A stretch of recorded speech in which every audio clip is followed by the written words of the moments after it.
Tudo da Canção Nova em um só lugar. Canção Nova Play. Depois que Jesus saciara os 5.000 homens, seus discípulos o viram andando sobre o mar. No dia seguinte, a multidão que tinha ficado do outro lado do mar constatou que havia só uma barca e que Jesus não tinha subido para ela com os discípulos, mas que eles tinham partido sozinhos. Entretanto, tinham chegado outras barcas de Tiberíades, perto do lugar onde tinham comido o pão, depois de o Senhor ter dado graças. Quando a multidão viu que Jesus não estava ali, nem os seus discípulos, subiram às barcas e foram à procura de Jesus em Cafarnaum. Quando o encontraram no outro lado do mar, perguntaram: Rabi, quando chegaste aqui? Jesus respondeu: em verdade, eu vos digo, estáis me procurando, não porque vistes sinais, mas porque comestes pão e ficaste satisfeitos. Esforçai-vos não pelo alimento que se perde, mas pelo alimento que permanece até a vida eterna, e que o Filho do Homem vos dará, pois este é quem o Pai marcou com o seu selo. Então perguntaram: que devemos fazer para realizar as obras de Deus? Jesus respondeu: a obra de Deus é que acrediteis naquele que Ele enviou. Palavra da salvação. Glória a vós, Senhor.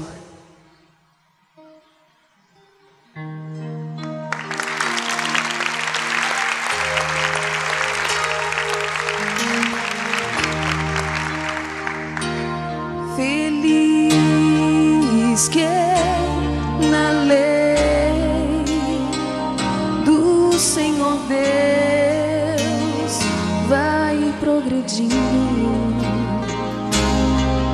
Feliz quem na lei do Senhor Deus vai progredindo. Você canta feliz. Feliz na lei do Senhor Deus vai progredindo, vai progredindo. Feliz quem na lei do Senhor Deus vai progredindo.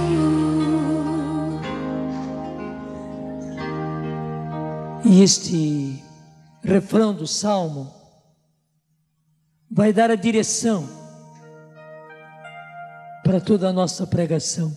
Feliz aquele que na lei do Senhor vai progredindo. Aqui a palavra lei não está assim bem traduzida. Não estou culpando nenhum dos tradutores, não. É porque o hebraico, o aramaico são línguas tão diferentes da nossa. E por baixo das palavras há uma cultura tão diferente que muitas vezes nós não encontramos nas nossas línguas atuais palavras que traduzam tudo aquilo que diz aquela palavra, mas na língua lá no tempo de Jesus, do tempo dos apóstolos.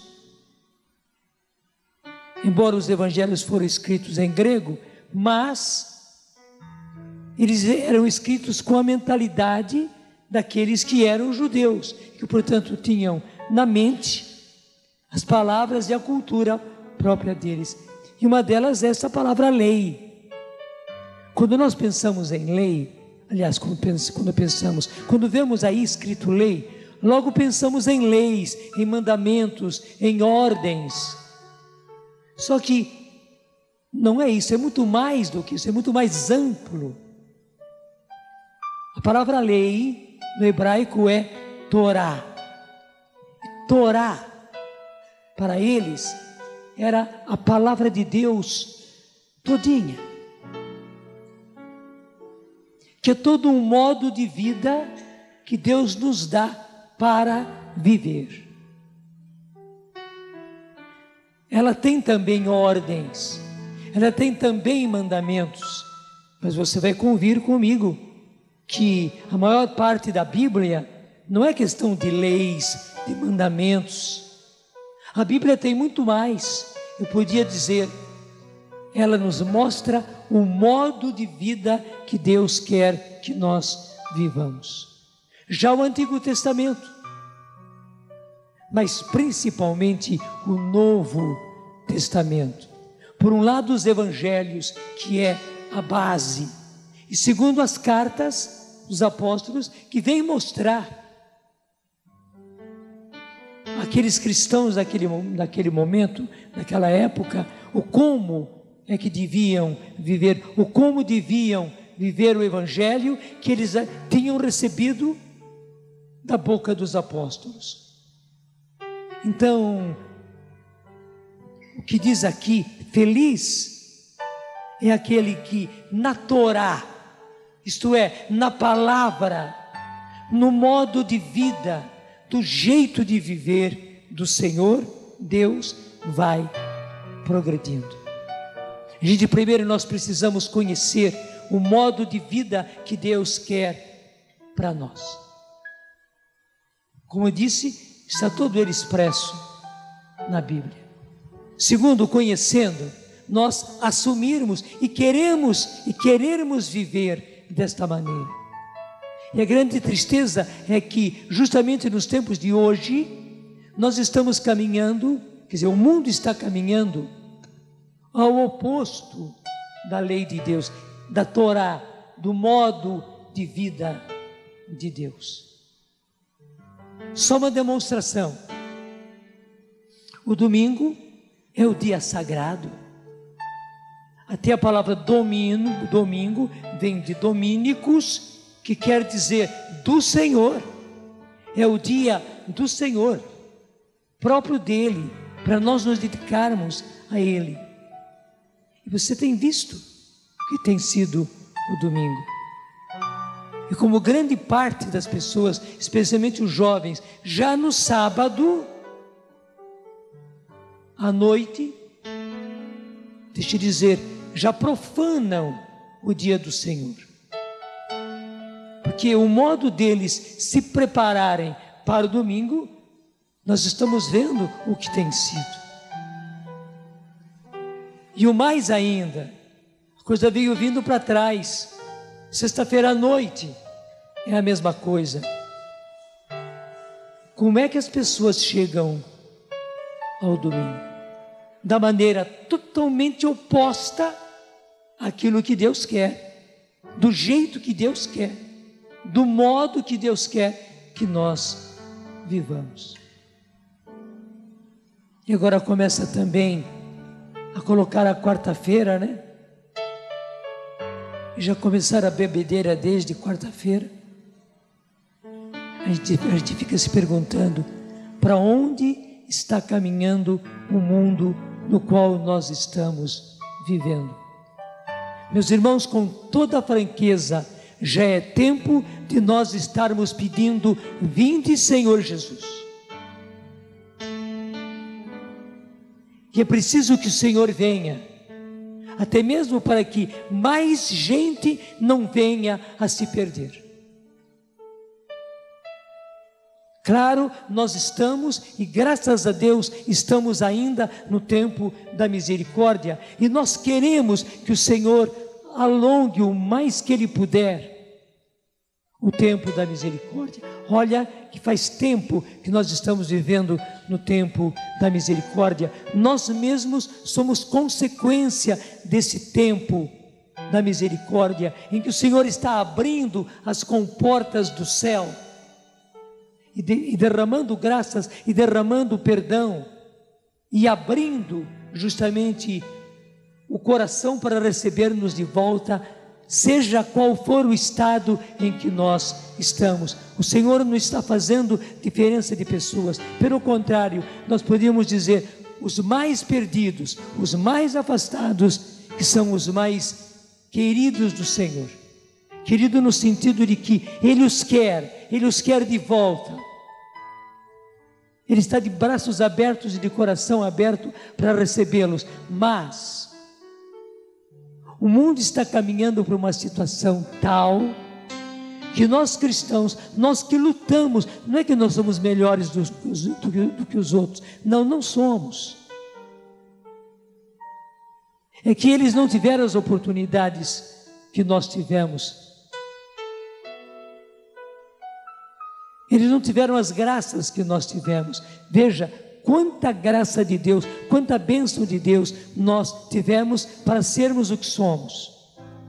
E é por isso justamente que nós precisamos ir progredindo.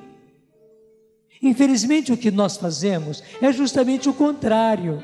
Vendo o mundo indo do jeito que vai, vendo as pessoas, as famílias do jeito que estão vivendo, a gente então relaxa, porque todo mundo vive assim, até os meus parentes próximos vivem assim, e esse, aquele, até pessoas da igreja e tal, vivem desse jeito, e não falta quem fique reparando no modo de proceder do padre, daquele religioso, daquela religiosa,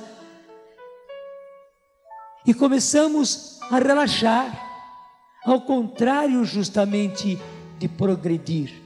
E hoje a palavra de Deus vem nos dizer, e nós repetimos cantando várias vezes: feliz aquele que na lei do Senhor Deus, portanto na Torá, na palavra de Deus, no modo de vida, do jeito de viver que Deus quer que nós vivamos.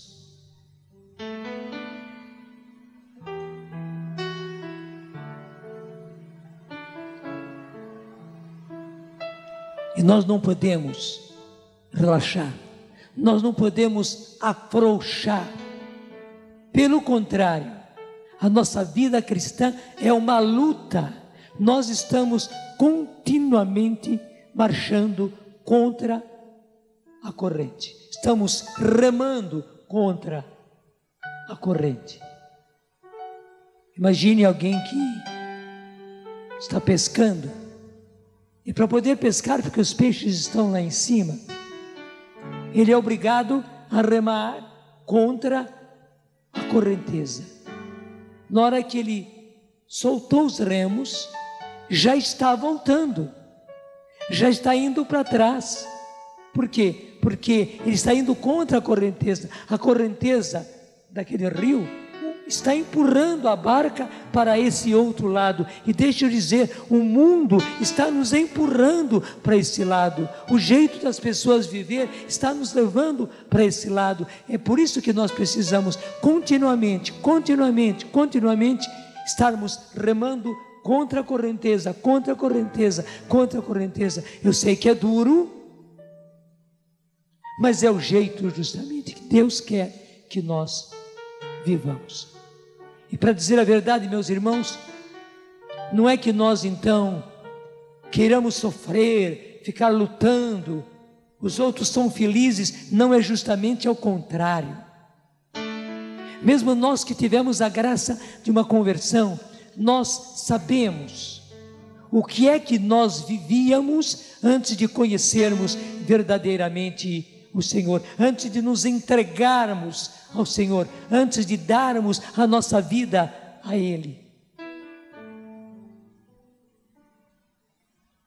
E o Senhor vem agora então nos alertar. Por um lado, precisamos ir progredindo na Torá, na palavra, no jeito de viver que o Senhor Deus quer que nós vivamos.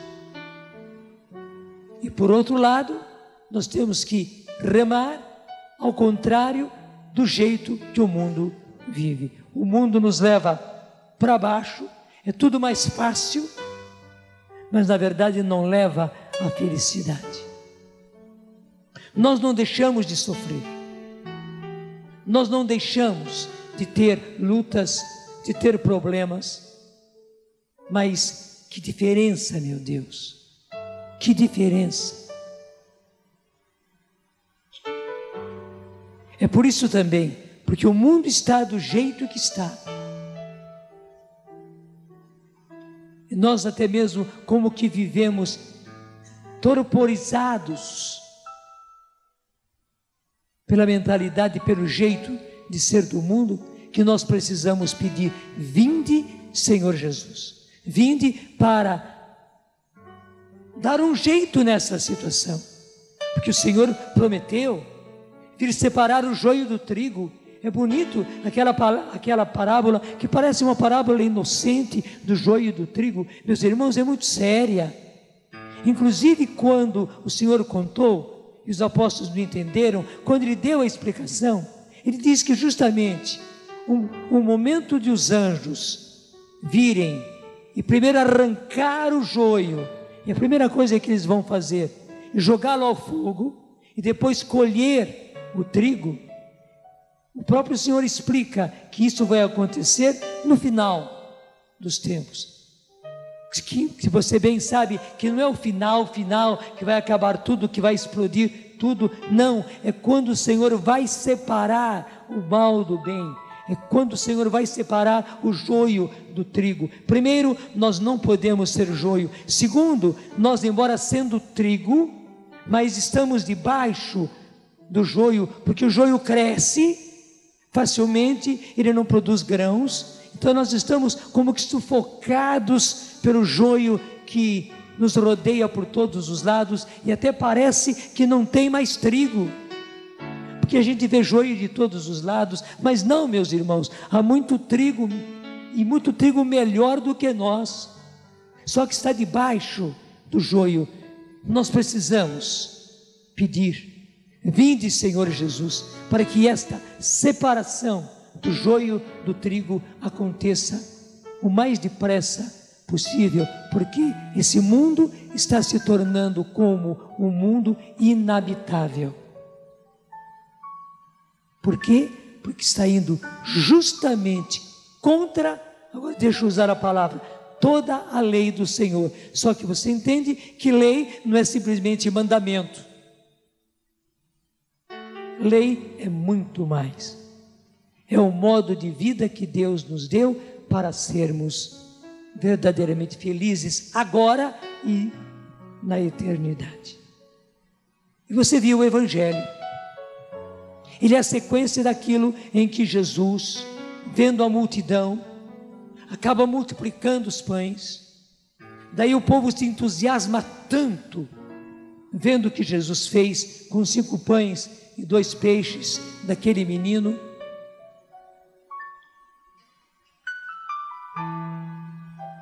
Jesus dá de comer àquela multidão,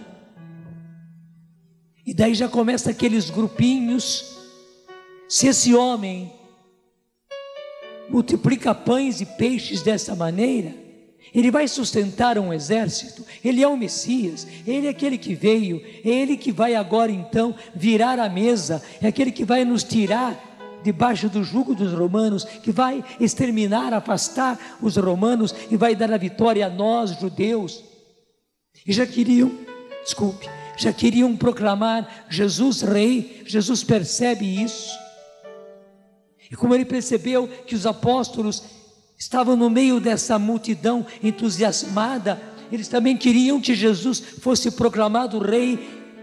No fundo, Jesus disse a ele: vocês não estão entendendo nada, o meu reino é totalmente diferente. Não é um reino desse mundo, não é um reino para vencer os nossos adversários, para vencermos os romanos, não. Daí ele obriga, e a palavra que está no Evangelho, obriga os discípulos, os apóstolos, irem embora, e Jesus vai para o alto do monte para orar, e ele mesmo despede aquele povo. Acontece aquela tempestade no mar, que foi o Evangelho de sábado, e Jesus vem andando sobre as águas. No dia seguinte, como mostrou o Evangelho, o povo está procurando, e foi realmente uma caça a Jesus, porque foram para o lugar onde ele tinha multiplicado os pães, não encontraram Jesus lá, pesquisaram por todos os lados, não viram Jesus, não viram os apóstolos. A barca estava lá, mas Jesus não estava. Daí eles atravessaram o mar e foram buscar Jesus justamente lá em Cafarnaum. E quando eles chegaram e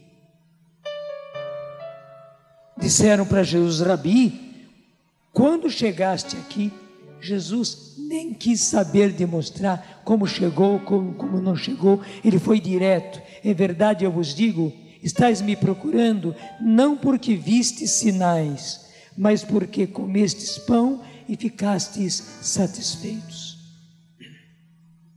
Esforçai-vos não pelo alimento que se perde, que perece, mas pelo alimento que permanece até a vida eterna e que o Filho do Homem vos dará. Jesus já está apontando para a Eucaristia. Nós já estamos no capítulo 6 de São João.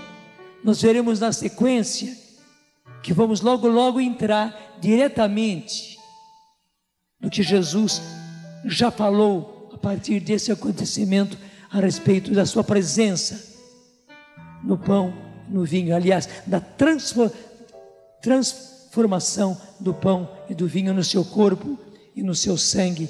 Ele já está apontando: buscai o alimento que permanece para a vida eterna e que o Filho do Homem vos dará.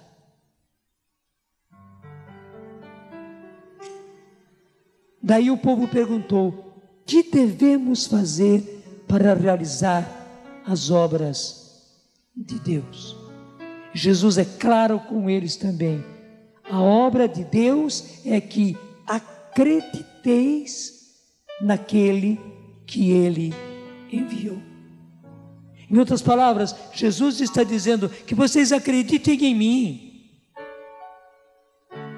Era uma ousadia, mas necessária. Que acrediteis naquele que Deus enviou, que era Ele, Jesus. Porque do contrário, eles continuariam do jeito que estavam, pensando em coisas materiais, pensando que Jesus tinha vindo apenas como um grande chefe militar, um Messias sociopolítico que veio para virar a mesa e acabar com os romanos, que eram os que imperavam sobre o mundo, e fazer do povo de Deus justamente o povo vencedor. Mas, meus irmãos, o que adianta virar a mesa? O oprimido vai se tornar opressor. E a história no mundo tem mostrado continuamente essa verdade. O oprimido, quando vira a mesa, se torna opressor, e as coisas não mudam, pioram até mesmo. Não quer dizer que nós devamos estar de braços cruzados. Eu não estou pregando isso, não. Mas que não resolve. O que resolve é isso que o Senhor está dizendo, é isso que o Salmo disse, é esse modo novo de viver, é isso que vai resolver a situação. Eles estavam perguntando o que é que eles deviam fazer, que obras devemos praticar. Não, o mais importante é a gente acreditar em Jesus. E claro, acreditando em Jesus, o Filho de Deus, acreditando na presença dEle continuamente no nosso meio, que nós recebemos, que nós comungamos, termos a força de Estevão, que foi mostrado na primeira leitura e que vai continuar nas leituras seguintes. Termos justamente essa força, essa coragem, essa parresia, porque mais do que nunca é necessário vivermos assim. Hoje, ou nós partirmos para o heroísmo, mas o heroísmo cristão, ou nós perecermos. Em outras palavras, hoje, ou nós partimos para a santidade, ou nós perecemos. Eu sei que você não quer perecer, que você não quer ser tragado pelo mundo, por isso você quer. Embora talvez cause um pouco de dificuldade na cabeça da gente, mas eu agora viver uma vida de herói, eu agora viver uma vida de santidade, sim, meu irmão, sim, minha irmã, é isto. Porque, volto a dizer, na hora que você deixou de remar contra a correnteza, o seu barco já está voltando, e quando você retoma os remos, o barco já está bem lá atrás, e você vai ter que refazer todo o caminho, e queira Deus que você consiga retomar os remos e refazer o caminho, porque esse rio sujo que está sendo o mundo nos leva muito rapidamente para o lado dele. Você não quer viver assim, então queira e opte pela santidade, pelo heroísmo. Diga comigo: Senhor, eu quero sinceramente viver do teu jeito, do modo que tu me indicas. É assim que eu quero viver, e eu quero progredir na tua Torá, no seu modo de viver. Para isso, Senhor, eu já sei. Eu preciso viver heroísmo. Eu preciso viver heroísmo. Eu preciso viver santidade. Eu preciso viver santidade. Eu quero, Senhor. Eu quero, Senhor. Dá-me a graça. Dá-me a graça. Amém. Tudo da Canção Nova em um só lugar. Canção Nova Play.